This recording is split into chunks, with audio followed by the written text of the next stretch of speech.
Bienvenidos. Hoy nos acompaña el doctor Javier Echaide, abogado, doctor en Derecho por la UBA, con especialización de Derecho Internacional, docente universitario de las Facultades de Derecho en la UBA y la Universidad Nacional de Lomas de Zamora. Investigador tanto de la UBA como del Centro Cultural de la Cooperación Floreal Gorini. Echaide ha dedicado buena parte de su tiempo al estudio de los organismos financieros internacionales. Hoy nos vino a visitar para que hablemos sobre el FMI, el Banco Mundial y el CIADI, todos hijos más o menos directos de los famosos acuerdos de Bretton Woods. En la tapa de los diarios nuevamente toman estado público las negociaciones de Argentina con los distintos organismos internacionales. En este caso fue el tema del CIADI, también estamos viendo que hay acercamientos con el FMI, con el Banco Mundial, y a veces se los demoniza, a veces se nos considera que es la única solución que hay para nuestros temas, así que nada mejor sería que poder saber qué hay detrás de estos organismos, cómo se formaron, de dónde provienen y a qué responden. Para eso es que nos está acompañando Javier, que es un experto del tema. Bienvenido Javier, gracias por tu presencia acá en nuestro programa hoy. No, gracias a ustedes. ¿Cómo estás, Iván? Bien, vamos a empezar con algo que mucha gente debe tener la duda, ¿no? Nosotros siempre escuchamos hablar del FMI, del Banco Mundial, de la Organización Mundial de Comercio.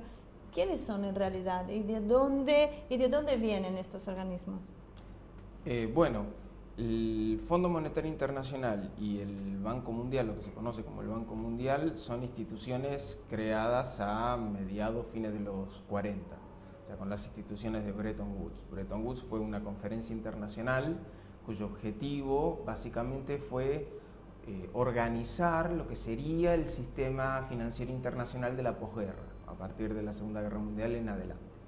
O sea, básicamente los países vencedores de la Segunda Guerra Mundial se organizan o acuerdan en Bretton Woods formar un organismo internacional que compensara los déficits de los distintos países para evitar las crisis financieras como se habían vivido en la década del 30, o sea, todo lo que fue la Gran Depresión. Para eso se creó el Fondo Monetario Internacional, el FMI, es un organismo que presta dinero a países para que puedan solventar ciertas crisis en lo que se llama la balanza de pagos, o sea, cuando sale más plata de la que entra dentro de un país. Paralelamente se crea otro organismo, que fue el Banco Internacional de Reconstrucción y Fomento, cuya misión era otorgar préstamos a países para reconstruir sus economías después de las dos guerras mundiales, que básicamente eran los países europeos. Ese Banco Internacional de Reconstrucción y Fomento, el BIRF, fue el organismo principal de lo que hoy es el Grupo del Banco Mundial, que son 5 organizaciones distintas, de las cuales el CIADI es uno de ellos. O sea, la idea tanto del Banco Mundial como del Fondo Monetario Internacional, lo dicen las propias organizaciones, son instituciones hermanas, ¿sí? Es armar una organización financiera de posguerra para los años venideros. Una de las patas que quedó trunca de los acuerdos de Bretton Woods fue precisamente la cuestión del comercio internacional. La idea era llamar a una conferencia en el año 47 en La Habana para que se realizara una organización internacional del comercio que fracasó, que nunca entró en vigor. O sea, esa era la parte, digamos, que quedó pendiente hasta medio de los 90 cuando se crea la OMC. Durante el 48 y el 95, durante todos esos años, funcionó lo que se llama el GATT, que es un acuerdo internacional, hoy forma parte de la OMC, que lo que hace es regular, digamos, la liberalización del comercio, o sea, básicamente bajar los aranceles comerciales y desmantelar los subsidios paulatinamente a nivel multilateral de los países que forman. Ahí tenés dos puntos que son bastante discutibles.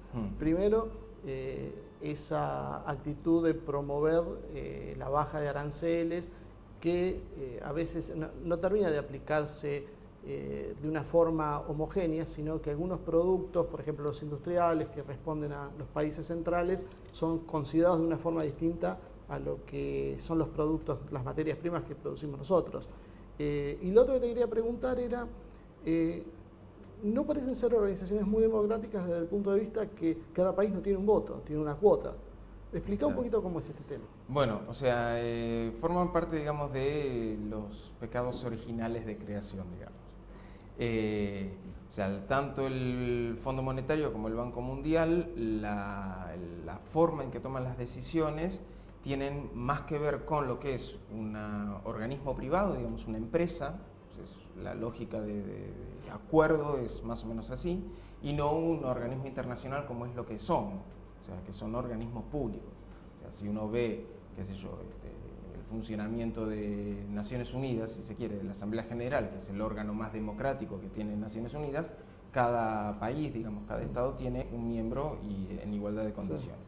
Si uno va al Fondo Monetario Internacional o al Banco Mundial, las decisiones se toman por votación calificada.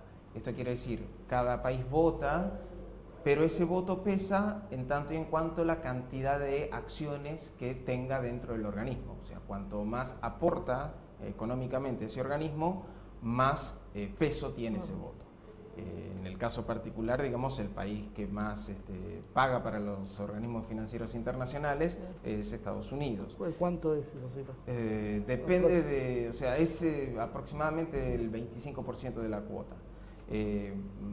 O sea, depende, esto se va midiendo y se va modificando. De hecho, hubo una modificación de los montos de las cuotas y por ende del nivel, digamos, del ranking de votos, hará unos 3-4 años, sí. Precisamente también por el contexto de la crisis. Más de aire a...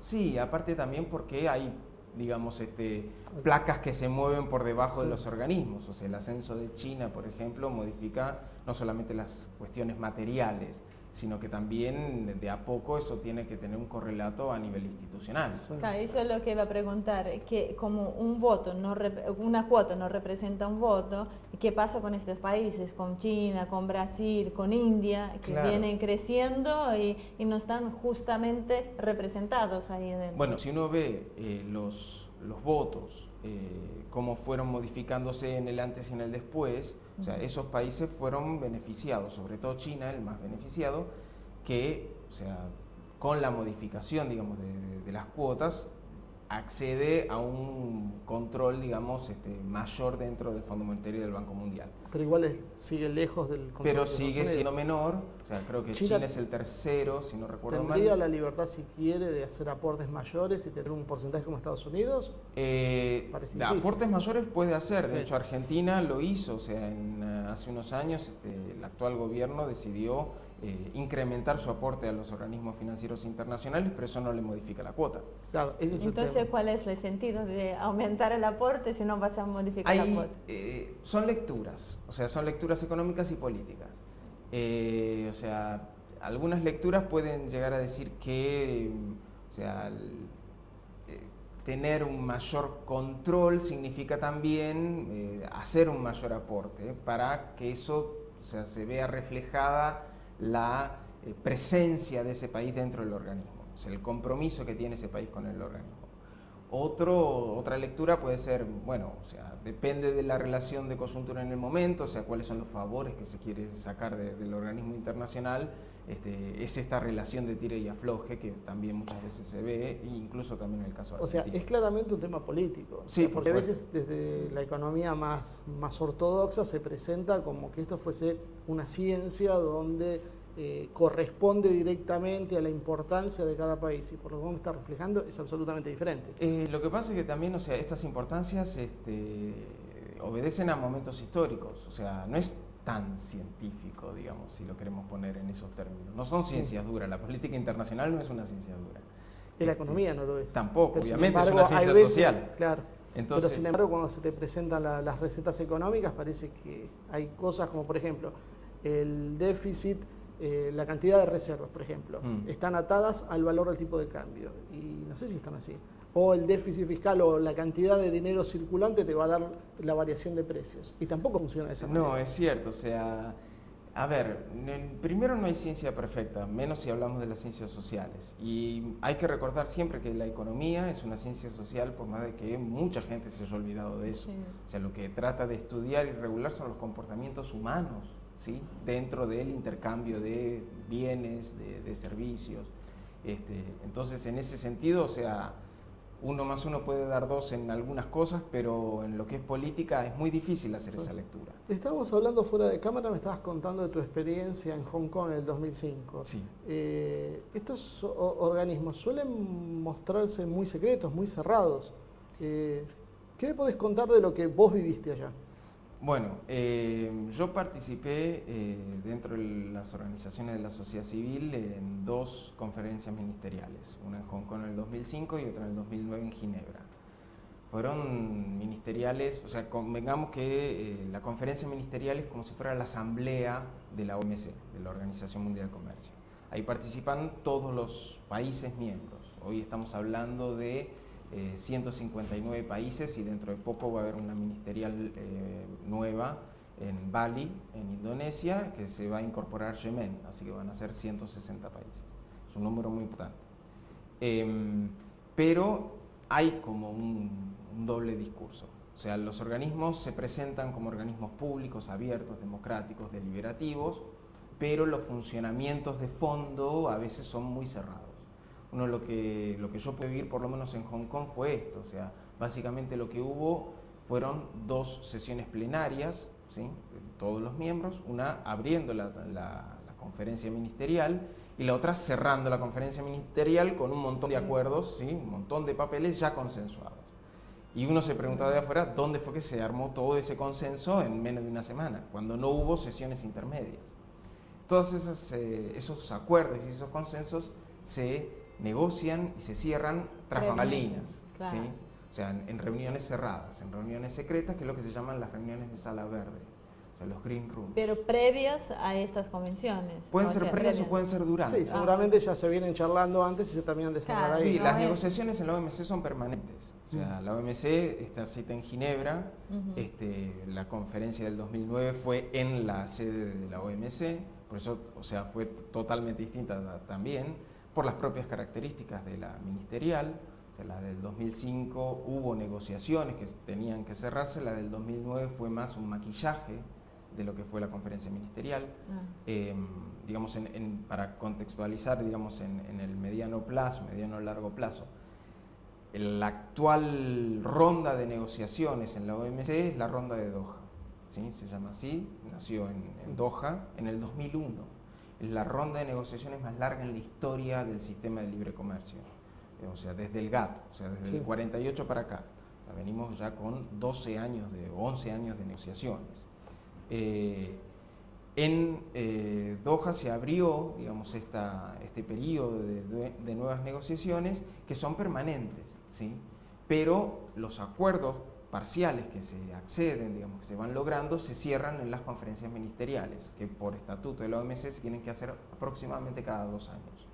Cuando vos bueno, perdón. No, o sea, desde el 2000, o sea, ya la ronda de Doha en el 2001 nace con ciertas dificultades, porque o sea, la OMC nace en 1995, se intenta hacer una ministerial del milenio, una ronda del milenio, lanzarse para el año 99 en Seattle, que fracasa estrepitosamente. Ahí es donde nace el movimiento antiglobalización, como se le denomina, con manifestaciones en contra de la liberalización del comercio.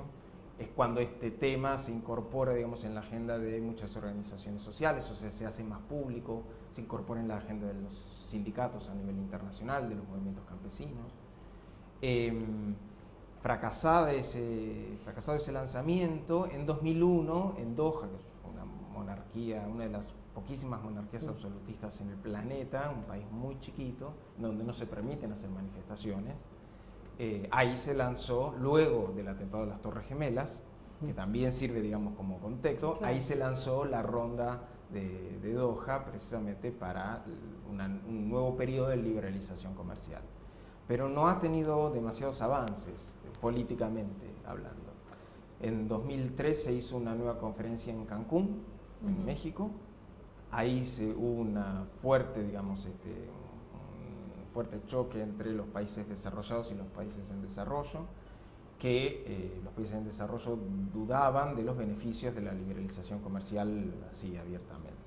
Hoy en día, digamos, también eso es una doctrina económica bastante criticada, sobre todo por los países del viejo llamado tercer mundo, ¿sí? ¿Por qué? Porque básicamente el libre comercio es una doctrina económica que siempre ha surgido desde los países más aventajados económicamente a nivel mundial. O sea, es una doctrina que nace en Inglaterra, o sea, para hablar de David y Ricardo, sí, hace un par de siglos, ¿sí? Nace en la Inglaterra industrial, o sea, el pulmón de desarrollo de ese momento. No nace en las colonias africanas o en América del Sur o en los países más atrasados del Mediterráneo europeo, sino en los países de punta de lanza más desarrollados. Entonces, la idea, digamos, básicamente de esta liberalización comercial es abrir los mercados para poder tener una mayor flexibilidad entre los productos manufacturados que yo fabrico y poder colocarlos en mercados de terceros países para poder venderlos. A veces por negociaciones, a veces a los cañonazos. Sí, o sea, ahora se maneja mucho el multilateralismo, o sea, por eso estos organismos, pero también hacerme de las materias primas para poder fabricar todo eso. Entonces, yo necesito, digamos, de ese libre flujo de mercancías, de servicios hoy en día, pero siempre voy a abrir, yo desde una mirada de país desarrollado, siempre voy a ir más hacia una apertura de lo que yo necesito y un cierre de lo que yo no quiero que me invadan. Entonces vos coincidís con lo que dice Frei Betto, que él dice que está mal llamada globalización, que en realidad lo que hay es un colonialismo global, no una globalización. Hay, digamos, hay muchos autores que analizan la globalización como que hay globalizantes y globalizados, o sea, algunos que se benefician de la globalización y otros que tienen que pagarla, ¿sí? Y eso yo creo que se ajusta bastante. O sea, la globalización tiene ganadores y perdedores y no son, o sea, la diferencia entre el ganador y el perdedor no es una diferencia democrática, si se quiere. O sea, hay mucho más de un lado que del otro. Pero estamos hablando exclusivamente de países. Sí. Sin embargo, tenemos multinacionales con un producto que es superior al de muchos países. Cuando hablamos de estas negociaciones, ¿quiénes están negociando realmente? Y los países, ¿cuánto negocian en beneficio propio y cuánto en beneficio de estos grandes conglomerados? Bueno, es una pregunta muy interesante, porque o sea, uno siempre ve la cáscara, digamos, la cuestión institucional, o sea, que son los países, que son los votos, que son o sea, las negociaciones formales, pero hay mucho informal por detrás. O sea, dentro de estas reuniones secretas que participan las delegaciones oficiales, ¿sí? Las llamadas, ¿sí? O sea, hay algunos que son invitados y otros que no son invitados a esas reuniones, por eso son secretas, por eso son a puerta cerrada. Fuera de esas reuniones y en los pasillos existe el lobby, y en el lobby ahí las empresas actúan muy fuertemente, incluso participando a veces como miembros delegados formales de algunas delegaciones de países. Entonces, o sea, ahí los intereses en juego es donde se trastocan las cuestiones de lo público y lo privado. O sea, porque uno ve los países negociando, uno ve los miembros, uno habla de los 160 países miembros de la OMC, uno habla de los miembros del FMI, del Banco Mundial, pero los actores que inciden muy fuertemente, básicamente son las empresas transnacionales. En ese sentido, digamos, el manejo que tienen de información y de poder real, que no está institucionalizado, por eso uno a veces confía mucho en la institucionalidad, pero todo este tipo de cuestiones que no están institucionalizadas, o sea, a veces tiene un efecto de presión mucho más fuerte sobre los acuerdos que se logran. Entonces, ¿cómo es, dónde, por qué y cómo se llegan a esos acuerdos? Una pila de papeles que te dicen, vamos a firmar todo esto. Bueno, todo eso está en las negociaciones previas que están... Un poco lo que nosotros vivimos, si volvemos vuelta al ejemplo argentino en los 90, si hacemos una política aperturista que no era la que más convenía a la realidad del país. En ese momento, digamos, o sea, la discusión era mucho más evidente. O sea, hoy en día quizás es menos evidente. O sea, convengamos una cosa, todos los países del mundo están de acuerdo, ¿sí? O sea, lo dice formalmente, de cerrar exitosamente la ronda de Doha de la OMC, incluyendo Argentina. Ahora, los discursos intermedios es, o sea, quién paga los costos de esa liberalización. ¿Sí? O sea, hoy en día es muy difícil encontrar a alguien que abiertamente diga no, tenemos que revisar las cuestiones de la política de libre comercio, tenemos que revisar el orden financiero internacional, o sea, no va más esto del Fondo Monetario Internacional o del Banco Mundial, hay que reformular todas las instituciones. ¿Eso es lo que están haciendo algunos países de América Latina? En ese sentido, por eso América... son a veces también vistos tan mal desde otras partes de la prensa en general, que es la que le da la superestructura a esto. Sí, o sea, la prensa, digamos, a nivel internacional tiene una caja de resonancia, digamos, o sea, es un eco de las cosas que realmente pasan. Es cierto que en América Latina y sobre todo en Sudamérica se vienen dando una serie de situaciones que ponen los ojos en esta región particularmente sobre las posibles alternativas que pueden llegar a surgir. Es muy difícil que a nivel internacional se logren estos proyectos, ¿sí? Porque América Latina no es el orden internacional, ¿sí? Claro. Pero sí, la propia crisis, o sea, los chinos hablan de la crisis como una oportunidad, ¿sí? Como una instancia de oportunidad, es digamos, algo ya muy conocido. Y es cierto, porque lo que se abre a partir del 2008 es precisamente una oportunidad de poder revisar todo este sistema internacional. El sistema mundial que surge de la posguerra no es el mismo en la realidad que vivimos hoy. O sea, en los 40, 50 había empresas muy grandes, pero no son las transnacionales que tenemos hoy. En el sector petrolero, la primera economía internacional viendo actores públicos y privados, ¿sí? La primera economía internacional más importante en el sector petrolero es Arabia Saudita, ¿sí? La segunda es Shell. Claro. No es un país. O sea, Shell tiene un PBI más importante que Irán, Irak, Kuwait, ¿sí? O sea, los países que uno entiende que producen petróleo a tendales, y es un actor privado. Entonces, eso es un elemento trascendental al momento de considerar todo este tipo de cuestiones. Javier, la verdad es que cuando uno empieza a calentar la charla, ya nos tenemos que ir. Hay mucho que hablar, hay mucho que ver qué hay atrás de la pantalla, porque es verdad lo que vos decís. Muchos no se interesaban, me incluyo a mí también, sobre estos organismos en lo superficial, por números, quiénes son, qué representan, cuántos son, pero no lo que pasa en realidad. Te voy a hacer una última pregunta porque ya se nos va el tiempo, una respuesta cortita te voy a pedir como para hacer el cierre y bueno, y sigamos desarrollando ese tema, sigamos dando a entender a la gente de qué se trata este organismo, cuáles son los beneficios o por qué hay toda esta movida política, ¿sí? Yo te voy a preguntar por el tema del CIADI. Que ha sido, bueno, protagonista en los últimos tiempos en los medios, ¿no? Venezuela, Bolivia, Ecuador sí fueron del CIADI y Brasil siquiera nunca se adherió. Sí. ¿Por qué la Argentina sigue? O sea... Y le agregamos algo más. ¿Cuál es el costo de salir del CIADI? Eso sí es importante. Hasta ahora, o sea, todos los países de América Latina entraron al CIADI en la década de los 90. O sea, tiene que tener uno eso en cuenta porque forma parte, digamos, de este bloque en el cual la región se metió con todo el neoliberalismo. Hoy en día, digamos, se habla de un post-neoliberalismo, todavía no sabemos muy bien qué es lo que estamos viviendo, pero hay algunas cuestiones que no se han modificado estructuralmente. Y en el caso argentino particularmente, una de las cosas es la pertenencia al CIADI. Hasta el momento, la decisión de Brasil de nunca entrar, o sea, porque para Brasil era una locura entrar, o Venezuela, Ecuador y Bolivia de salirse han sido más un análisis particular, digamos, individual de cada caso y una decisión política de cada estado de salirse de ese organismo. Es posible salirse, es mucho más fuerte y el mensaje es mucho más contundente de una salida en bloque regional.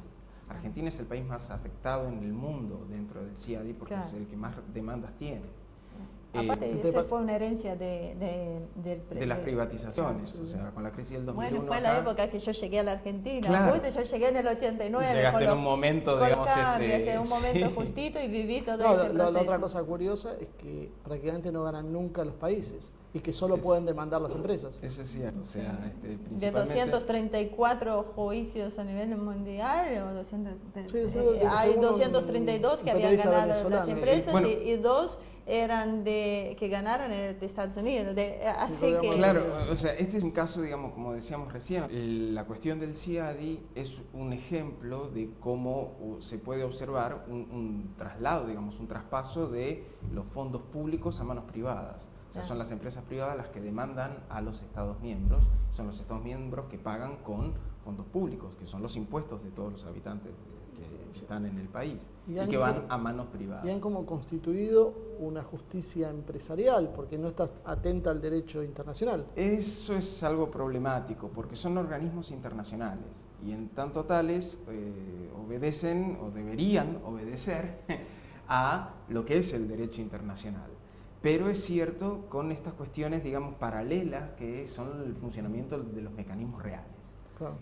Y ahí es donde uno tiene que hacer un análisis más en detalle y más en lupa. Pero es cierto lo que decís de que la forma de operar, o sea, no lo que está escrito, sino los resultados que uno saca de lo escrito, sí, beneficia particularmente a los actores privados. Y eso es algo que Argentina tiene que revisar particularmente porque es el país más afectado. También nos amenazan siempre con el tema de las inversiones. Nadie va a invertir si salimos, pero Brasil, vos estás diciendo que no... Nunca se dio. Javier, sí, muchísimas gracias. Creo que me va a matar porque siquiera dejo que vos contestes, pero bueno, ya nos estamos yendo de tiempo. Genial, me encantó la entrevista, me encantó conocer un poquito más. Así que bueno, esperamos verlo en cualquier momento. Entonces, para una próxima. Muchísimas gracias. Gracias a ustedes. Bueno, hasta acá llegó el programa de hoy. Muchísimas gracias por acompañarnos. Como siempre se nos fue el tiempo, pero los esperamos la semana que viene con una nueva edición. Será hasta la semana que viene entonces.